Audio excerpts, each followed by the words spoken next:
I never thought I would afford a Ferrari, and I still don't think that's on the cards for me to someday own a Ferrari. And at the same time, now I don't know if I had the money, would I even want to? It's Uh-huh. just, I don't know if I'm skipping a bunch of steps here, but like I remember my older brother had like a very good model Ferrari and a model. I think he also had a McLaren and a Lamborghini. And like I was a Mm, child, and I saw yeah. my brother have these things, and it's just aspirational. Nobody told me what I should feel about those cars. I just saw them on my Mhm. brother's in my brother's room, and I'm like, yeah, those are objectively cool looking, sexy machines that I admire. Again, didn't really materialize, but like, everyone who does end up getting it, they get it because they had that fantasy at some point in time, and then they just followed through on it. And so, I'm of the view that the Ferrari brand is a very specific thing, right? Just to recap what happened, right? So they produced an electric car with Jony Ive's input, and like it looks kind of like a Nissan Leaf. It doesn't look like what you would associate with a Ferrari It looks from, like a Tesla. yeah, and not a nice one. It's like Yeah. and again, it's like if you didn't know about a Ferrari, if it's just this is an electric car, you'd be like, oh, okay, it looks like a decent electric car.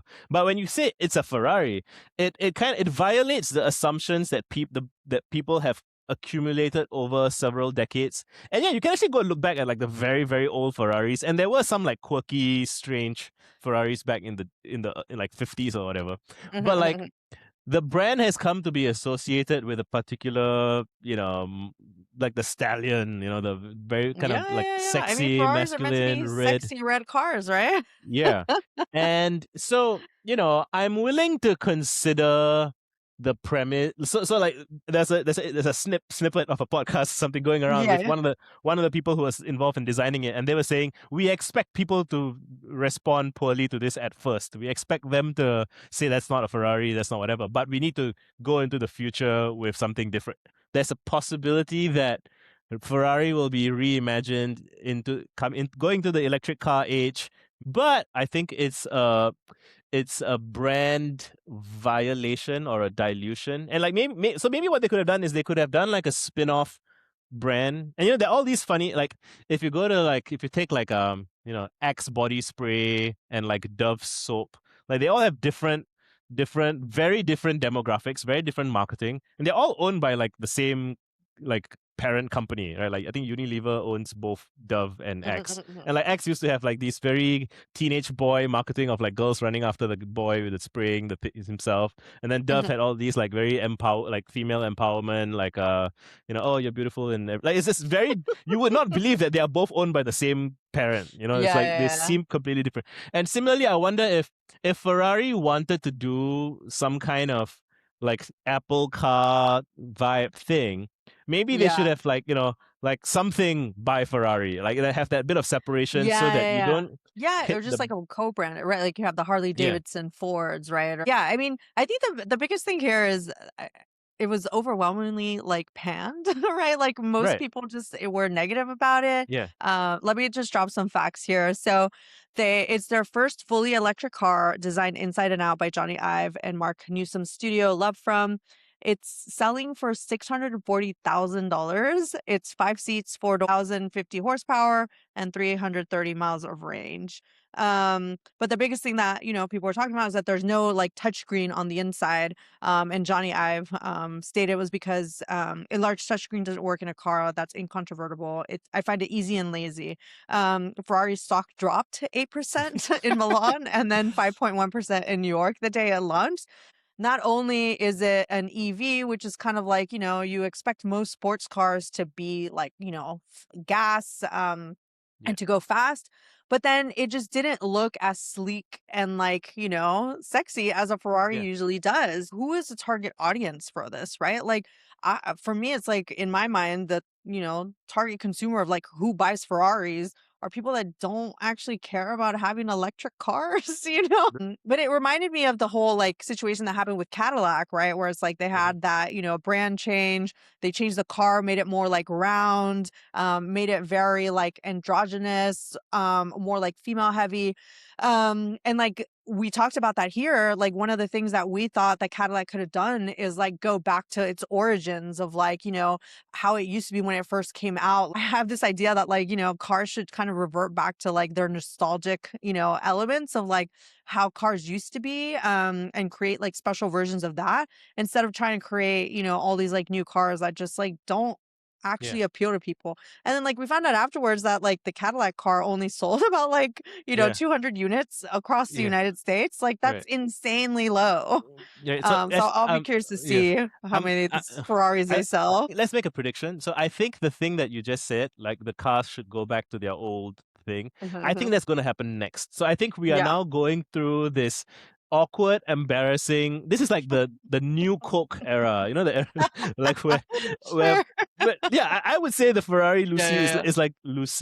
It's like the new Coke where they're like, oh, we're gonna try something different, yeah. Mhm, and mhm. it's like no, like nobody wants different along these particular dimensions Mhm, mhm, mhm. the audio and like same I have seen on Twitter from a while back even people doing even before AI people doing mock-ups of like these old like 80s cyberpunky cars updated to look modern for like I was hoping it'd be the 2020s, but maybe it's the 2030s, 2040s Mhm, era of cars where they're like, oh, my bad. What people actually wanted was like the old essence with mhm. Yeah. new hardware and new features. Yeah, yeah, yeah. And so I think we are in the misstep era on multiple fronts I where know. people are making, and even in movies also, there's like, why are there movies with like, you can't see anything, you can't hear Yeah, anything? It's like, that's true. who are you listening to that told you to do this? And it's like, it's a maybe my most idealistic frame is that it's a palate cleanser era Yeah. for when we're like, oh, they're gonna get back to their senses hopefully, or like the people who actually care about story and care about brand and care about style get back in the Well, driver's but seat. that's the funny thing though, right? Because Jony Ive is, many would say one of the best designers ever, right? With Yeah, like Apple. And this is that's the yeah, second thing that he's, I guess, quote unquote failed at, right? There was the yeah, whole open AI thing. Now yeah, there's this Ferrari. yeah. There's a great thread from I think it was a Simon Saris thread. I think he was talking about Bauhaus design, where he's saying Mm, that it looks gorgeous at the small scales, like with like watches or with like these little mhm. intricate Yeah, small yeah, things. yeah. It looks beautiful. But if you use the same thing at the large scales, like try to do buildings, it looks like soulless and bad. And I Yeah. wonder if Johnny has a similar issue where he's really good at the phones and the like this Dieter Ram style like Yeah. handheld kind of devices. But when you expand that into the scale of of a car or something else, like it just doesn't quite work in the same way. And like it's like even I'm good at tweeting. I would say that. I Yeah. think a lot of people will say I'm good at tweeting. And then I think, oh, I'm a good writer. I should write essays. And my essays Yeah. are like mediocre. They're like okay, like it's a different skill set. They're both Yeah. words, but like how Yeah. you Yeah. put things together is just it's a Mhm, whole mhm. different puzzle. And I imagine if you get very successful at doing one particular thing, people will push you to, oh, you must be good at other things. Let's try doing other things. And then you end up being like Jordan playing baseball, I guess, right? You try like you are a peak athlete or something, but like you're Yeah, just not yeah. gonna you got to play to your strengths. And I think, I mean, I do sympathize. I think it's difficult when you've been doing the same thing for a long time. You want to try something different, and it's Mhm, okay to mhm, mhm. try. And it may be that a lot of people are going to be misled or like misdirected for a while that happens. But I do believe, so like one of the Ferrari head of designs from like the previous decades, he went to a Chinese company called what is it, Xpeng. And like if you look up the Xpeng P7, it looks like what an electric Ferrari should be, I would say. Like 80% of the way Yeah. there. Like it has the sleek Yeah. lines, it looks like a sports car. It's got that. I could imagine that like so like for me again I think of my brother's toy car when like a young teenage boy's aspirational cars. I could see a boy having a poster of the Xpeng P7 as something aspirational, like to but like, I wouldn't see the Ferrari lose. And it's such a simple test, right? It's such a simple test that I wonder if the people in the room having discussions about it, right, like find it almost insultingly simple to think of it that way. Like, it's like same for like I remember this is a very random thing, but I remember when like before Biden became president, when he was one of the Democratic candidates, and I'm like halfway across the world. I don't know anything about like the precise insider politics baseball of whatever. But like people, I was betting that Biden would win just because he's the only candidate that my mom knows. Right, as a like, it's just a low info Yeah, voters yeah, end up deciding like who gets through. And it's like, yeah, it's like I do think a problem with in marketing in general and in product design and in everything else, it's like people get really, and this is an interesting contrast with what we're talking about with like the Spielberg podcast where you go deep in the weeds.